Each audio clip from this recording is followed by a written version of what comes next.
नमस्ते। मिसन 2083 सालको अवसर पारेर है अनि म के भन्न चाहन्छु भने आज हाम्रो काइके गाउँपालिका वडा नम्बर 5 82 का आदरणीय अग्रज राईमुज्यू त्यस्तै गरी हाम्रो सम्पूर्ण साथीहरूलाई म आर्टिस्ट पुछिङ बजीको तर्फबाट चाहिँ नमस्ते भन्न चाहन्छु। सिङ्गो गाउँको गाउँले सबैलाई यो सालको जुन सिजन हाम्रो चाहिँ अब अन्तिम चरणमा भएर चाहिँ फाइनल भएर हामी जान लागेको छ। आज मेरो युट्युब च्यानलमा के भन्न चाहन्छु भने मिसन 2083 सालको यार्स सिजन जुन नेपाल आधा राज्यको हिमाली भेगमा यार्स गुम्बा उत्पादन हुने ठाउँमा चाहिँ यो साल यार्स गुम्बा धेरै लो भएको हुनाले कारणले धेरै जनताहरूलाई यो साल आय आर्जन कम भइरहेको हुनाले सबैसँग दुःख परेको छ।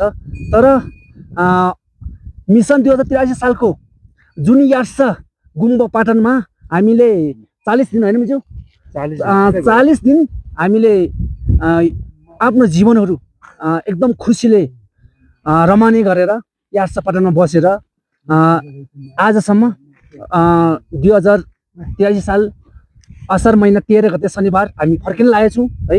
हाम्रो सम्पूर्ण गाउँलेहरू आज सबै फर्किन लागेको छ।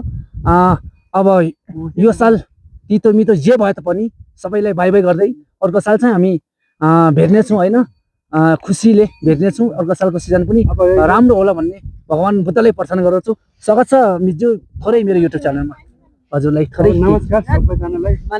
चाहिँ अब यात्रा कम भए तापनि दाजुभाइहरूसँग रमाइलो चाहिँ भयो, हाम्रो भव्य रमाइलो भयो। अब यसपालि चाहिँ के गर्ने 2083 भाइ भाइ 2084 हाई हाई भन्न चाहन्छु। ताली ताली ताली ताली धन्यवाद। उताको भ्यूज पनि देखाउनु होला है दर्शकहरूलाई। हिमपातको छेउमा हिमालको काखमा एकदम मनोरञ्जन भइरहेको छ है। पनि साथीभाइसँग दिदीबहिनीहरूसँग रमाइलो चाहिँ भएको यसपालि सबैजना घर फर्किँदै अब आज चाहिँ घर फर्किँदैछ सबैहरू। आज हामी तिर चाहिँ सकेर चाहिँ घर जाँदैछ। घोडाहरू चाहिँ भारी चाहिँ पालसाल उठाएर चाहिँ भारी हालेर हामी आज घर पुग्छौँ। धन्यवाद सबैजनालाई। अब वन पनि हरियो भइरहेछ, रमाइलो छ। जे होस् यो सालको यार्स सिजन चाहिँ सक्यो, जे होस् भएन, जनताहरूलाई अलि दुखी भयो, यस्तै छ।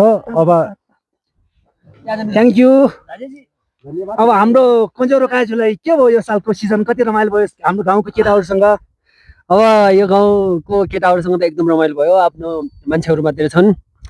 किनभने हामीहरू टाढादेखि आएको, केही कमाइ हुन्छ कि भनेर थोरै आशले आएको, आज निराशै बनाइदियो नि बिनाजु। किरै छैन कि यो पालि किरा पुरा सिजनै बिग्रिएर जताततै यहाँ मात्रै होइन नेपालको जुनसुकै ठाउँमा पाइने यार्स सबै लो भएको सुन्नमा आएको थियो कि हामीले। त्यही भएर सिजनको कामै छैन यो पालि। अब 40 दिन बसेर अब आज घर फर्किँदैछौँ हामीहरू। त्यस्तै छ, अब सिजन यस्तै भयो। अर्को पालि राम्रो होला भन्ने आशमा हामी घर फर्किँदैछौँ आज। त्यस्तै भन्नु पर्ला अब। हस् थ्याङ्क यू। अनि अब अन्तिम चरण भइरहेको छ। अन्तिम चरणमा चाहिँ भिनाजुको युट्युब च्यानलमा हेर्नुहुने सम्पूर्ण दर्शकहरूलाई अन्तिम चरणमा हजुरले के भन्न चाहनुहुन्छ? म चाहिँ अब हाम्रो भिनाजुको युट्युब च्यानलमालाई चाहिँ अब सम्पूर्ण जसले हेर्नुहुन्छ सबैले सब्सक्राइब गरेर लाइक कमेन्ट ठोक्नु होला भन्न चाहन्छु। अब सब्सक्राइब गरेर हाम्रो पुरा छिटोभन्दा छिटो 1K भन्दा बेसी बढी सब्सक्राइबहरू पुर्याउन म हजुरहरूलाई पुर्याइदिनु हुन म हार्दिक अनुरोध गर्न चाहन्छु। Thank you. हस् थ्याङ्क यू, नमस्ते, बाई बाई, थ्याङ्क यू।